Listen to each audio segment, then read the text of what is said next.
नमस्कार विद्यार्थी मित्रांनो, आज सारथी असेल, महाज्योती असेल या संस्थांनी आपले निकाल स्कॉलरशिप टेस्टसाठी जाहीर केले।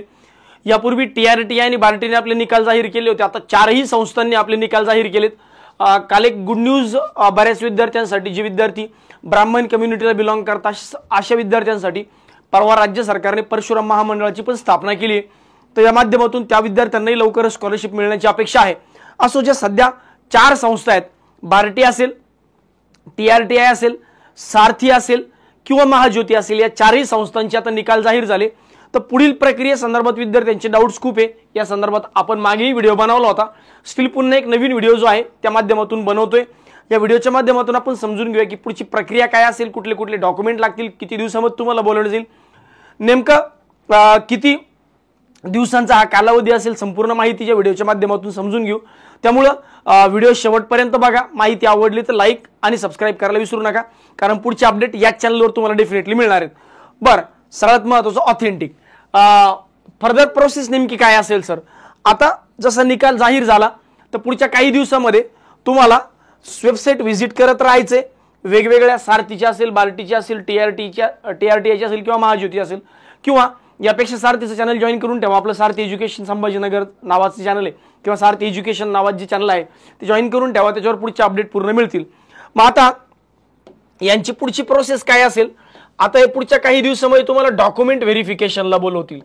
डॉक्युमेंट व्हेरिफिकेशनला आता जर तुम्ही बघितलं असेल तर याच्यामध्ये वरती ज्या लिस्ट दिल्यात त्या लिस्टमध्ये सांगितलंय की हे जे सिलेक्शन आहे तुमचं प्रोव्हिजनल सिलेक्शन आहे।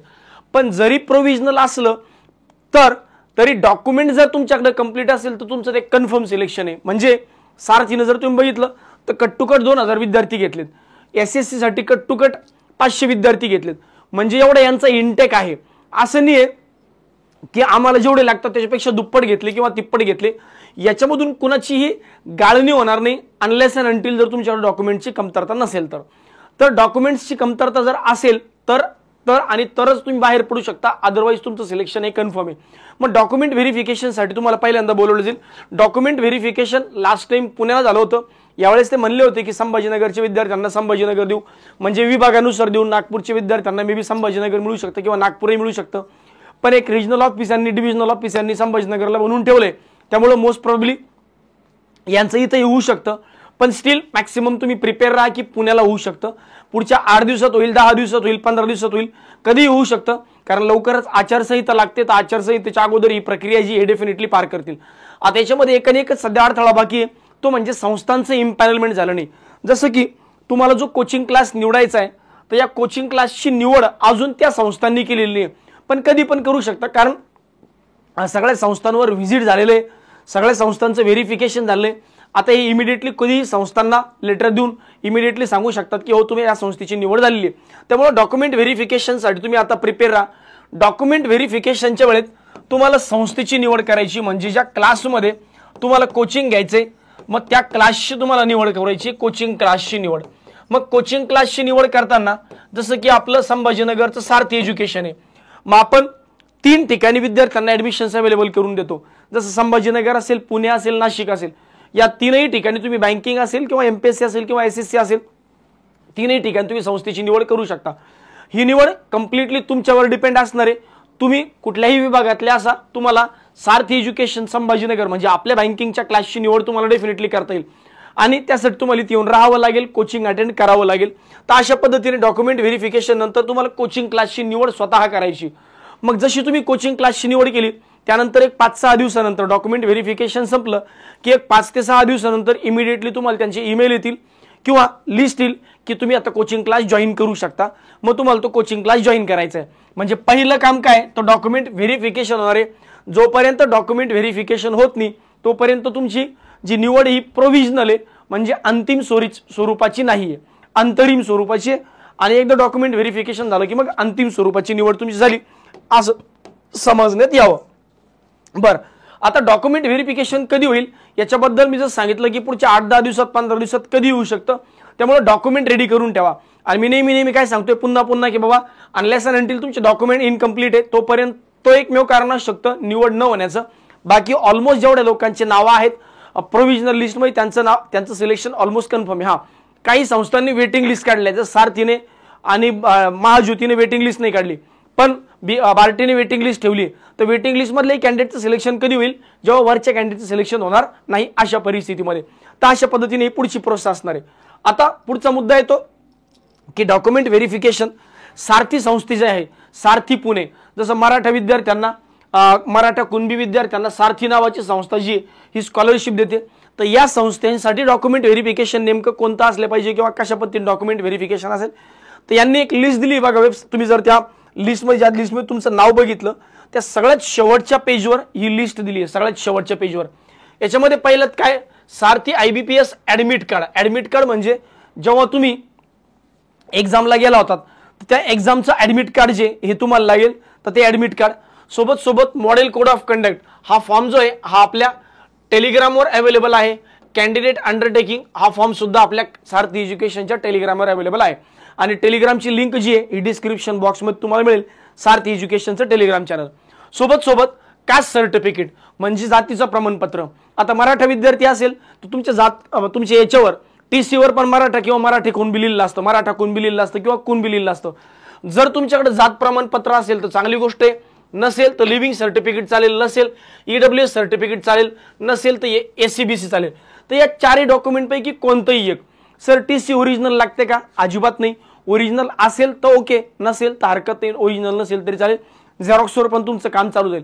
तर तुमच्याकडे एक तर कास्ट सर्टिफिकेट असावं किंवा TC वर तुमच्या जात लिहिलेली असावी किंवा EWS सर्टिफिकेट असावं किंवा SCBC, या चार गोष्टींपैकी एक सर्टिफिकेट तुम्हाला लागेल. नसेल तर काढून घ्या एखाद्या एजंटच्या मार्फत, त्याला काय द्यायची देऊन टाका, टाइम वेस्ट करू नका. जर त्याने मनात घेतलं 2 दिवसात पण तो काढून देऊ शकतो. जात प्रमाणपत्र सुद्धा मॅक्सिमम 2-3 दिवसात मिळू शकतं, फक्त तुम्हाला त्या पद्धतीने त्या एजंटला कन्व्हिन्स करता आलं पाहिजे. बरं, नॉन क्रिमिलियर किंवा इन्कम सर्टिफिकेट. बघा, यांचं म्हणणं आहे की इन्कम सर्टिफिकेट किंवा नॉन क्रिमिलियर ही मागील 3 वर्षांच्या उत्पन्नाच्या आधारित वैध असलेल्या उत्पन्नाचा दाखला लागतो. एनी वन डॉक्युमेंट म्हणजे एक तर नॉन क्रिमिलियर सर्टिफिकेट आणा, जर नॉन क्रिमिलियर नसेल तर इन्कम सर्टिफिकेट आणा. पण इन्कम सर्टिफिकेट किती वर्षांचं? मागील 3 वर्षांचं. सर माझ्याकडे 1 वर्ष सर्टिफिकेट धकून जाईल का? अजिबात धकून जाणार नाही. बरेच विद्यार्थी काय करतात, आपले काहीतरी नवीन पर्याय शोधतात, एक तर आमचं ऐकत नाहीत, स्वतः दाखवतात, जातात तिथं त्यांचं रिजेक्शन होतं, मग सांगतात की सर हो बरोबर आहे सर, तुम्ही सांगितलं तर आम्ही ऐकलं नाही. नुकसान होऊन बसेल. त्यामुळे प्लीज जे डॉक्युमेंट सांगतोय ते केअरफुली बघा, ऐका आणि ते डॉक्युमेंट काढाच, त्याच्याशिवाय पर्यायच नाही. उगाच स्वतःच धकू नका, नाही सर मागच्या वेळेस यात झालो, तुम्ही तो शानपणा आम्हाला अजिबात शिकू नका, आम्हाला सगळं माहिती आहे. ठीक आहे, आणि आम्ही तेच सांगतोय जे ऑफिशियल वेबसाईट सांगते, त्यामुळे इतरांचं कोणाचं ऐकू नका. माझ्या मित्राने असं केलं होतं, तिच्या मैत्रिणीने तसं केलं होतं, मग मी जातो पळून, हे अजिबात एक्सक्यूज करू नका. जे आहे ते घेऊनच जा, त्याच्याशिवाय तुम्हाला पर्याय नाही. बर्थ सर्टिफिकेट किंवा SSLC किंवा एनी वन डॉक्युमेंट. आता आपल्या जन्मतारखेच्या दाखल्यासाठी 10वीचं मार्क मेमो असतं बघा, 10वीच्या मार्क मेमोवर आपली डेट ऑफ बर्थ असते, किंवा जन्म दाखला असेल किंवा पॅन कार्डवर पण आपली डेट ऑफ बर्थ असते. तर या तिन्हीपैकी कुठल्याही बर्थ सर्टिफिकेटच्या ऐवजी चालू शकतं. डोमिसाईल सर्टिफिकेट म्हणजे रहिवासी प्रमाणपत्र, हे पण कंपल्सरी लागतंच. रहिवासी प्रमाणपत्र कंपल्सरी लागतं, तर रहिवासी प्रमाणपत्र घेऊन जा. त्यानंतर one legal document of proof of parent guardian first blood relative signature no friends distance. एक जे सर्टिफिकेट सांगितलंय बघा मॉडेल कोड ऑफ कंडक्टचं, मॉडेल कोड ऑफ कंडक्टचं जे सर्टिफिकेट आहे त्याच्यावर तुमच्या पॅरेंटची किंवा आई वडिलांची, किंवा आई वडील नसतील तर तुमचे जे गार्डियन आहे म्हणजे जे तुमचं सांभाळ करतात असे, किंवा भाऊ, मोठा भाऊ वगैरे असेल तर यांची सही चालते. इथं बघा, फ्रेंड्स नको, दूरचे नातेवाईक नको, बॅचमेट नको, रूममेट नको, हे असे चालणार नाही. त्यामुळं सर्टिफिकेटवर साईन कुणाची लागेल तर तुमच्या पालकांचीच लागेल. मग मे बी तुम्हाला पालक घेऊन पण जावं लागू शकतं किंवा घरून तुम्ही सर्टिफिकेटवर साईन करून घेतलं तरी चालेल. पण बरेचदा लास्ट टाइम मागच्या वर्षी असं अलाउ केलं नाही, पॅरेंटला इथं घेऊन या म्हणले, त्यामुळे ती रिस्क घेऊ नका. अदरवाईज तुम्ही साईन घेऊन गेलात तरी चालेल. याबद्दल काही नवीन अपडेट आली तर मी डेफिनेटली कळवेल, काळजी करू नका. सर्टिफिकेट ऑफ ग्रॅज्युएशन बघा, 12वीचं 10वीचं नाही, ग्रॅज्युएशनचं सर्टिफिकेट. ग्रॅज्युएशनचं सर्टिफिकेट म्हणजे ज्यावर पास लिहिलेलं असावं. बरं, जर तुमच्याकडे ते अवेलेबल नसेल पण ऑनलाईन अवेलेबल आहे, बघा नीट ऐकून घ्या.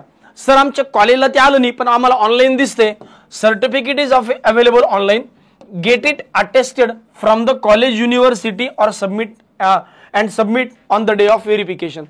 म्हणजे तुमचा निकाल तर जाहीर झालाय पण तुमच्याकडे अजून सर्टिफिकेट आलेलं नाहीये.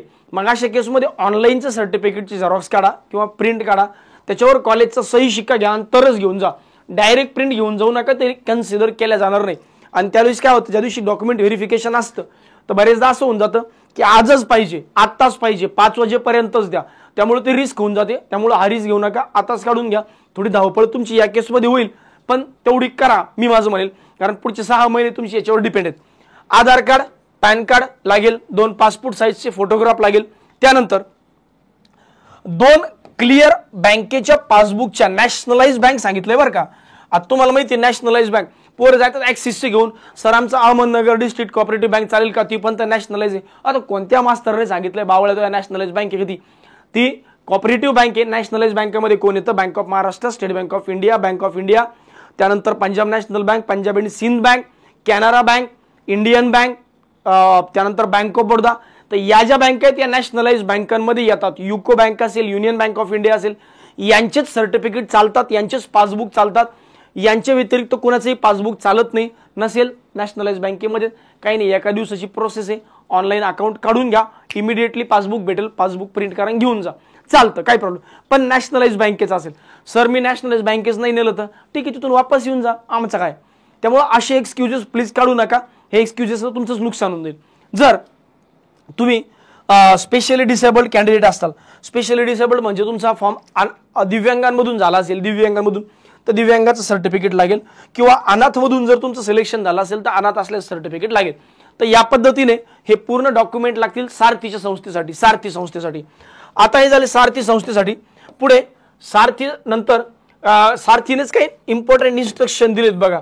यांचं म्हणणं काय, हे जे डॉक्युमेंट आहेत, हे डॉक्युमेंट हे proof must be valid from 2024-25. म्हणजे सर मी मागच्या वर्षी 3 वर्षात सर्टिफिकेट काढलं होतं इन्कमचं, चालेल का, नाही, ते 2024-25 साठी व्हॅलिड असलं पाहिजे. 2024-25 साठी व्हॅलिड असलं पाहिजे तर ते चालणार. तुम्ही 2022 मध्ये 3 वर्षाचं काढलं होतं, 2021 मध्ये 3 वर्षाचं काढलं होतं, ते नाही चालणार, 24-25 मधलं लागेल. रिस्क घेऊ नका, मी पुन्हा सांगतोय. बरं, candidate who are current undergoing coaching और previous coaching beneficiary any competitive exam coaching programme from Sarthi, Mahajyoti, any other related institute organisation of any competitive coaching class are not eligible for this programme. यापूर्वी जर तुम्ही अशी कुठली service घेतली असेल किंवा अशी कोचिंग घेतली असेल कुठल्याहीसाठी तर तुम्ही एलिजिबल नाही, हे लक्षात ठेवा, असं त्यांचं म्हणणं आहे. बरं, candidate has availing any such benefit and their name is announced in the provisional merit list waiting list, the candidate must be immediately inform the document verifying Sarathi officer. जर असं तुम्ही यापूर्वी संस्थेकडून घेतली आहे सर्व्हिस, म्हणजे तुम्ही यापूर्वी कोचिंग घेतले आणि चुकून तुमचं या लिस्टमध्ये नाव आले, तुम्ही त्या ऑफिसरला सांगा. Candidate who have applied for Mahajyoti as well as must for any another program institute and submit same written before coaching begins. Hiding information for benefit will lead to penalty, penal action and candidate and cancellation of candidature for Sarathi coaching programs. आता बरेच जणांनी काय केलं माहितीये का, सारथी पण भरले, महाज्योती पण भरले, सारथी पण भरले, महाज्योती पण भरले. कुठलेही एक भेटेल, 2 नाही भेटणार. जर तुम्ही 2 घेण्याचा प्रयत्न केला तर तुमचं कॅन्डिडेचर कॅन्सल पण होऊ शकतं आणि पेनल्टी पण लागू शकते. त्यामुळे ते रिस्क अजिबात घेऊ नका, तसं होणार नाही, कारण ऑनलाईन फॉर्म आहे, इमिडिएटली लक्षात येऊनच जाईल. बरं, candidate doing full-time, part-time job selected for government services are not eligible for the sponsorship if found so at any stage of the coaching. All coaching amount spent by Sarthi will be recovered from the candidate. जर तुम्ही already कुठल्या private, फुल time, part time किंवा nationalise बँकेमध्ये, nationalise organisation मध्ये job मिळवला असेल, अगोदरच करताय किंवा रिसेंटली तुम्हाला जॉब लागलाय, तुम्ही एलिजिबल नाहीये, जर असं सापडलं कोणी तर पूर्ण पैसे तुमच्याकडनं वसूल घेऊन जातील, असं मी नाही म्हणत, हे म्हणतात. Candidate blacklisted barred by Sarathi of any reason are not eligible. ठीक आहे, काही खोटी किंवा चुकीची माहिती दिल्यास सदर अर्जदाराचा अर्ज रद्द करण्यात येईल. तसेच प्रवेश घेतल्यानंतर जर खोटी माहिती, चुकीची माहिती भरल्यास लक्षात आल्यास सदर उमेदवाराची रद्द करण्यात येईल. सारथी पुणे मार्फत उमेदवारात खर्च केलेला संपूर्ण रक्कम सुद्धा वसूल करण्यात येईल. त्यामुळे खोटं काहीच सांगू नका. आता पुढचा मुद्दा येतो महाज्योती, बार्टी आणि TRTIचा. महाज्योती, बार्टी आणि TRTIचा.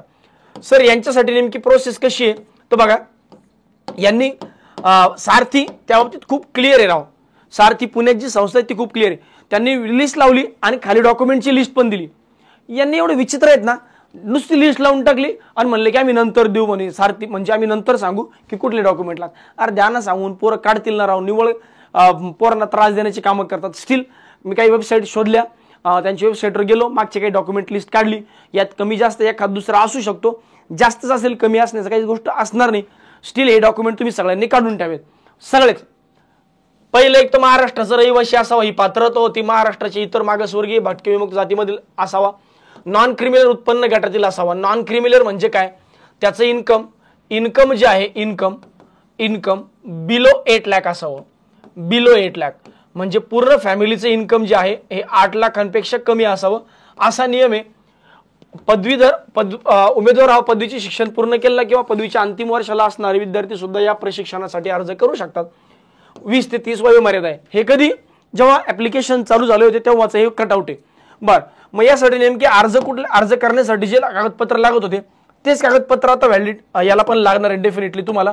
तर कुठले कुठले कागदपत्र लागतील, आधार कार्ड लागेल, रहिवासी प्रमाणपत्र लागेल, जातीचा दाखला लागेल.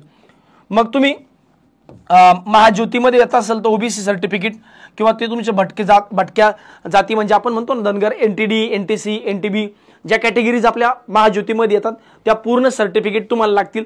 ती एक काळजी घ्या. जर तुम्ही एससी कॅटेगरीमध्ये येत असाल तर एससी कॅटेगरी सर्टिफिकेट, जर तुम्ही एसटी कॅटेगरीत येत असाल तर एसटी कॅटेगरी सर्टिफिकेट, हे पूर्ण सर्टिफिकेट तुम्हाला लागतील. म्हणजे जर ज्या कॅटेगरीत तुम्ही येतात, ज्या कॅटेगरीत मध्ये तुम्ही बिलॉंग करता त्या कॅटेगरीत जात प्रमाणपत्र, valid non criminal certificate. Non criminal म्हणजे ज्यांचं इन्कम बिलो 8 लाख आहे असं दाखवणारं नॉन क्रिमिनल सर्टिफिकेट. नसेल तर काढून घ्या. 10वी 12वी ग्रॅज्युएशन, त्यानंतर पदव्युत्तर पदवी जे पण असेल ते, आणि दिव्यांग असणं सर्टिफिकेट, एवढं. प्लस याच्यात काही बँक पासबुक लिहिलं नव्हतं, मी बँक पासबुक पण ऍड करून देतो त्याच्यामध्ये. बँक पासबुक पण ऍड करून. सर कास्ट व्हॅलिडिटी लागेल का, बघा कास्ट व्हॅलिडिटी जर तुमच्याकडे असेल तर काढून ठेवा, जर नसेल तर काढायला टाका. जर निघतच नसेल तर आपण त्यावेळेस बघूया, कारण आत्ता तरी याच्यात काही कास्ट व्हॅलिडिटी लिहिलेलं नाहीये. त्यामुळं नॉन क्रिमिनल असेल तर कास्ट व्हॅलिडिटीची गरज पडणार नाही असं सध्या मला प्रथमदर्शनी वाटतंय. पण स्टील जर पुढे भविष्यामध्ये त्यांनी त्यांच्या वेबसाईटवर दिलं की कास्ट व्हॅलिडिटी लागते तर मग त्यावेळेस तुमची गडबड होऊ नये म्हणून कास्ट व्हॅलिडिटी काढून ठेवा. कंपल्सरी आहे का, सध्या तरी दिलेलं नाही. काढून ठेवू का, हो. काढून ठेवू नको का, नाही. काढून ठेवाच. जर निघत असेल तर काढून ठेवा, कारण ही रिस्की आहे. बरं, जेव्हा तुम्हाला नोटिफिकेशन येईल ना त्यानंतर हार्डली 4-5 दिवस 8 दिवस तुम्हाला देतील डॉक्युमेंट पूर्ण प्रोसेस कंप्लीट करायला. त्यामुळे प्लीज आतापासून डॉक्युमेंटच्या नादाला लागा, पटापट डॉक्युमेंट काढून ठेवा. ठीक आहे. तर एवढी माहिती तुमच्यापर्यंत पोहोचवणं माझं कर्तव्य होतं, हे मी इमिडिएटली पोहोचवण्याचं काम केलं. बाकी लवकरच भेटूया. पुणे येथे म्हणा किंवा बाकी कुठे, सारथी एज्युकेशन नावाची आपली संस्था आहे, सारथी एज्युकेशन नावाचा आपला क्लास आहे. या क्लासला तुमचा प्रथम प्राधान्य डेफिनेटली असलं पाहिजे. चांगली एक टीम आहे, बँकिंगची तयारी करून घेणारी, एसएसची तयारी करून घेणारी, एमपीएससीची तयारी करून घेणारी. तर जेव्हा कोचिंगची निवड करण्यात येईल तर मागे काही महिन्याभरापासून ज्या पद्धतीने आम्ही तुमच्यासाठी प्रयत्न करतोय हेही बघा, चांगली टीम बघा आणि डेफिनेटली सारथी एज्युकेशनला पहिलं प्राधान्य द्या. धन्यवाद.